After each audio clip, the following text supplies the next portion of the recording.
നിങ്ങൾ ഒരു മല കയറാൻ പോവുകയാണ് എന്ന് സങ്കല്പിക്കുക. ഉണങ്ങിയ ഇലകളും മരങ്ങളും നിറഞ്ഞു നിൽക്കുന്ന പ്രദേശം, കടുത്ത ചൂടും. കയ്യിലൊരു ലൈറ്റർ, കുറച്ച് വെള്ളം, പിന്നെ അത്യാവശ്യത്തിന് വേണ്ട ആഹാരവും മാത്രം. പെട്ടെന്ന് ഒരു ഇടിമിന്നൽ. ഉണങ്ങി വരേണ്ട ആ പ്രദേശത്തിന് തീ പിടിക്കുന്നു. ശക്തമായ കാറ്റ് മൂലം ആ തീ നിങ്ങളെ വിഴുങ്ങാനെത്തുന്നു. രക്ഷപ്പെടാൻ യാതൊരു സാധ്യതയും ഇല്ല എന്ന് തോന്നുന്നു. മലയുടെ മുകളിലേക്ക് പരമാവധി വേഗത്തിൽ ഓടിയെത്താൻ നിങ്ങൾ ശ്രമിച്ചുകൊണ്ടേയിരിക്കുന്നു. പക്ഷേ നിങ്ങൾ ഓടുന്നതിൻ്റെ 10 മടങ്ങ് വേഗത്തിൽ തീ പടർന്നു പിടിച്ചുകൊണ്ടേയിരിക്കുന്നു. തീ നിങ്ങളെ വിഴുങ്ങും എന്നുറപ്പായി. നിങ്ങൾക്ക് മുൻപിൽ രക്ഷപ്പെടാൻ ഒരൊറ്റ മാർഗമുണ്ട്.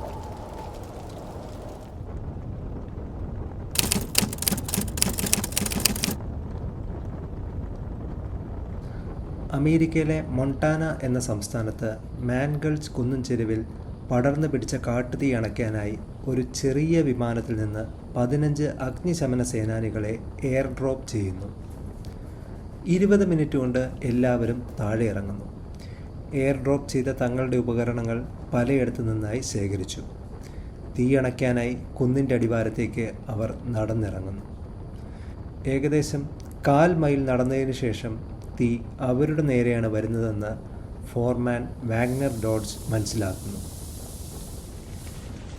30 അടി ഉയരത്തിൽ വരെ തീനാളങ്ങൾ ഉയർന്നു കത്തുന്നത് അവരുടെ ശ്രദ്ധയിൽപ്പെട്ടു.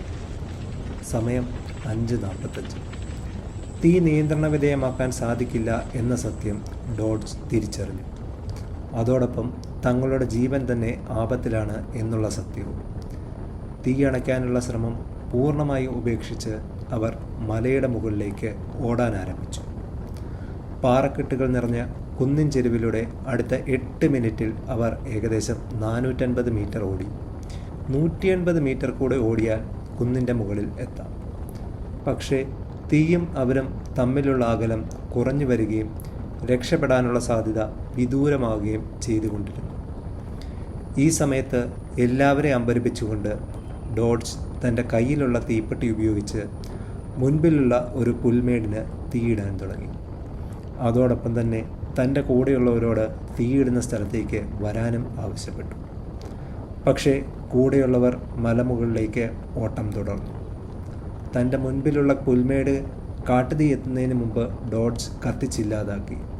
ശേഷം കയ്യിലുണ്ടായിരുന്ന വെള്ളം ഉപയോഗിച്ച് തൂവാല നനച്ച് അതുകൊണ്ട് വായ മൂടി 15 മിനിറ്റ് നേരത്തേക്ക് നിലത്ത് കമിഴ്ന്നു കിടന്നു. ഡോഡ്ജ് കിടന്ന പുൽമേടിന് മുകളിലൂടെ തീ കടന്നുപോയി. ശക്തമായ കാറ്റ് മൂലം നിലത്ത് നിന്ന് 3 തവണയോളം അദ്ദേഹം മുങ്ങിത്താഴ്ന്നു. സമയം 6:10. വാഗ്നർ ഡോഡ്ജ് എഴുന്നേറ്റ് ബാക്കിയുള്ളവർക്കായി തിരച്ചിൽ നടത്തുന്നു. സംഘത്തിലുണ്ടായിരുന്ന 15 പേരിൽ 13 പേരും കൊല്ലപ്പെട്ടിരിക്കുന്നു. മറ്റൊരു വഴിയെ ഓടിയ 2 പേർ ഒരു പാറയുടെ ഇടയിലെ വിള്ളൽ കണ്ടെത്തിയതിനാൽ അതിലൂടെ സഞ്ചരിച്ച് കുന്നിൻ മുകളിലെത്തി രക്ഷപ്പെട്ടു. കൊല്ലപ്പെട്ട ഒരാളുടെ കയ്യിലെ വാച്ചിലെ സമയം 5:56 എന്ന് കണ്ടെത്താനായി. വാഗ്നർ ഡോഡ്ജ് കാട്ടുതീയെ തോൽപ്പിച്ചത് എങ്ങനെയാണെന്ന് മനസ്സിലാക്കാൻ തീയുടെ ശാസ്ത്രം ആദ്യം നമുക്ക് മനസ്സിലാക്കാം. ഒരു തീ ഉണ്ടാകണമെങ്കിൽ 3 ഘടകങ്ങൾ ആവശ്യമാണ്: ഫ്യൂവൽ, ഹീറ്റ്, ഓക്സിജൻ, അഥവാ ഇന്ധനം, ചൂട്, വായു. ഫയർ ട്രയാങ്കിൾ എന്നാണ് ഈ ഘടകങ്ങൾ അറിയപ്പെടുന്നത്.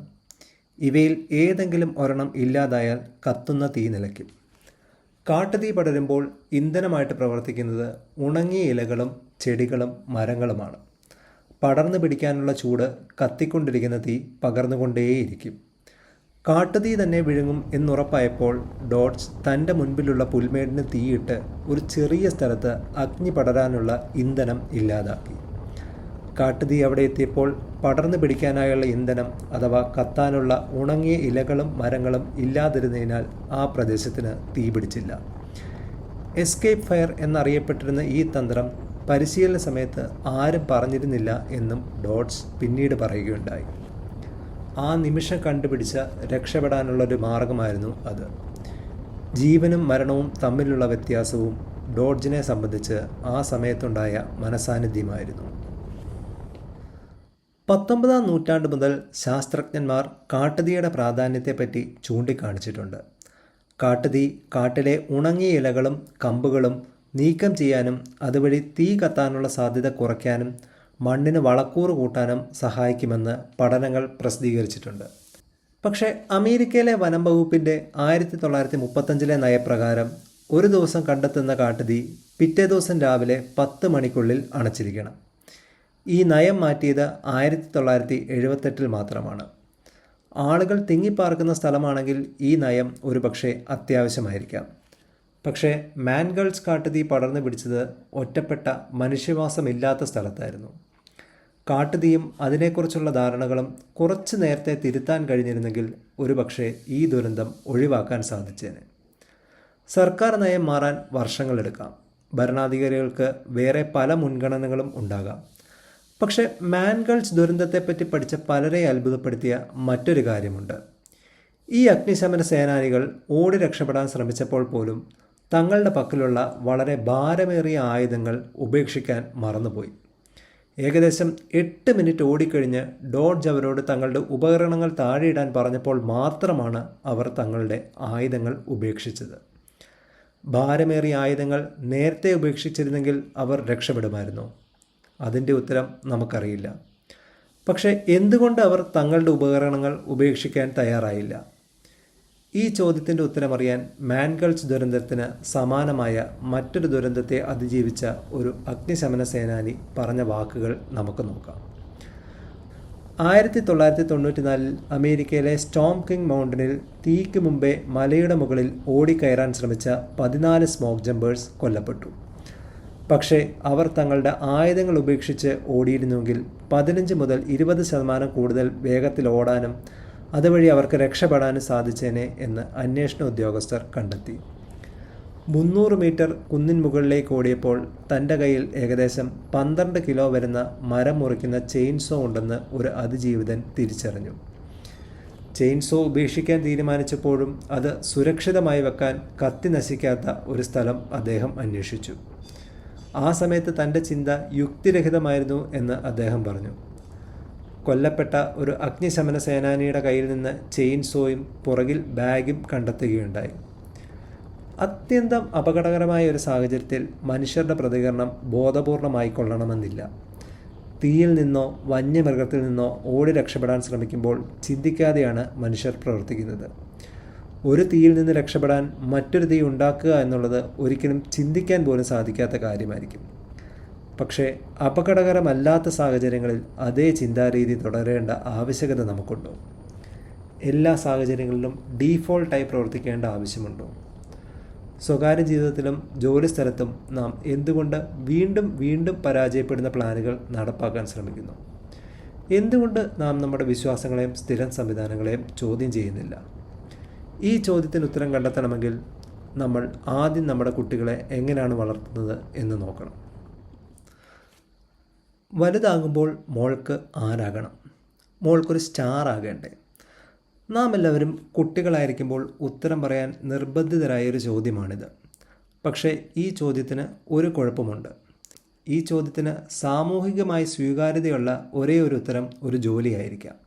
എനിക്ക് എഞ്ചിനീയർ ആകണം, ഡോക്ടറാകണം, പോലീസാകണം എന്നൊക്കെ. എനിക്കൊരു നോർമൽ മനുഷ്യനായി ജീവിക്കണം എന്ന ഉത്തരം ആരും എക്സ്പെക്റ്റ് ചെയ്യുന്നില്ല, സ്വീകരിക്കാനും ഒരു പക്ഷേ തയ്യാറാകില്ല.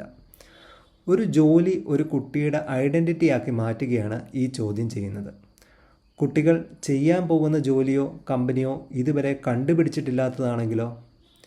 5 വർഷം കഴിയുമ്പോൾ എന്താണ് സംഭവിക്കാൻ പോകുന്നത് എന്നറിയത്തില്ലാത്ത നാം ഇന്നത്തെ ലോകത്തിൽ നിന്നുകൊണ്ട് ഒരു ടണൽ വിഷനിലേക്ക് കുട്ടികളെ നയിക്കാനായിരിക്കും പലപ്പോഴും ശ്രമിക്കുക. എഞ്ചിനീയർ ആകാനായി എൻട്രൻസ് കോച്ചിങ്ങിന് ചേർന്ന് കഴിഞ്ഞാൽ ആദ്യത്തെ ഇൻവെസ്റ്റ്മെൻറ്റ് കഴിഞ്ഞു. അതിനായി പണവും സമയവും മാറ്റിവെച്ച് കഴിഞ്ഞാൽ പിന്നെ അതിനുള്ള അഭിരുചി ഇല്ലെങ്കിൽ കൂടെ തന്നെ നാം എഞ്ചിനീയറിംഗ് ബിരുദം എടുക്കാനായി ശ്രമിച്ചുകൊണ്ടേയിരിക്കും. ഒടുവിൽ ജോലി കിട്ടിയില്ലെങ്കിൽ മറ്റേതെങ്കിലും മേഖലയിലേക്ക് മാറാം, അല്ലെങ്കിൽ ഡിപ്രഷനിലേക്ക് പോയേക്കാം. കൂടുതൽ സമയം ഇൻവെസ്റ്റ് ചെയ്ത് കഴിഞ്ഞാൽ പിന്നെ അതിൽ നിന്ന് പുറത്തു വരാനും ബുദ്ധിമുട്ട് കൂടിക്കൊണ്ടേയിരിക്കും. ഒരിക്കലും നടക്കാത്ത പ്ലാൻ ആണെങ്കിൽ കൂടെ തന്നെ അത് നടത്താൻ നാം ശ്രമിച്ചുകൊണ്ടേയിരിക്കും, വേറൊരു മാർഗം ഉണ്ടെന്ന് ചിന്തിക്കാൻ പോലും ശ്രമിക്കാതെ. ദുരന്തമുഖത്ത് ഇങ്ങനെ ചിന്തിക്കാൻ കഴിയില്ലായിരിക്കും, പക്ഷേ സമൂഹം അല്ലാത്തപ്പോഴും അങ്ങനെ ചിന്തിക്കാറുണ്ടോ? വിശ്വാസങ്ങൾ തിരുത്താൻ ആരും തയ്യാറല്ല എന്നതാണ് വസ്തുത. വിശ്വാസങ്ങൾ തിരുത്തിയാൽ ചിന്തിച്ച് പ്രവർത്തിക്കേണ്ടി വരും, മറ്റുള്ളവരിൽ നിന്ന് ഒറ്റപ്പെടും, പിന്നെ സ്വന്തം വഴി തെളിക്കേണ്ടി വരും. ഒറ്റപ്പെട്ട യാത്രയിൽ മുന്നേറുമ്പോൾ ഏത് നിമിഷവും സമൂഹം ഒരു കുറ്റം കണ്ടുപിടിക്കാൻ നോക്കി നിന്നു വരും. ആ റിസ്ക് എടുക്കാൻ പലർക്കും കഴിയത്തില്ലാത്തത് കൊണ്ട് തന്നെ ഭൂരിഭാഗവും മാറി ചിന്തിക്കാതെ കൺഫോമിസ്റ്റായി മുന്നോട്ട് തന്നെ പോകും. പക്ഷേ ആളുകൾ മാറി ചിന്തിച്ചാലോ? ഗൂഗിളിൻ്റെ പ്രാരംഭഘട്ടത്തിൽ പ്രോഡക്റ്റ് മാനേജറായിരുന്ന ജോനാഥൻ ഗൂഗിൾ സ്ഥാപകനായ ലാരി പേജിൻ്റെ പക്കൽ ഒരു 2 വർഷത്തെ പദ്ധതി സമർപ്പിച്ചു. അത്യുഗ്രൻ എന്ന് ലാരി പേജ് പറയും എന്ന് പ്രതീക്ഷിച്ചു ചെന്ന ജോനാഥനോട് ലാരി ചോദിച്ചു, ഏതെങ്കിലും ഒരു പ്ലാൻ സമയബന്ധിതമായി ഏതെങ്കിലും ഒരു ടീം തീർത്തിട്ടുണ്ടോ?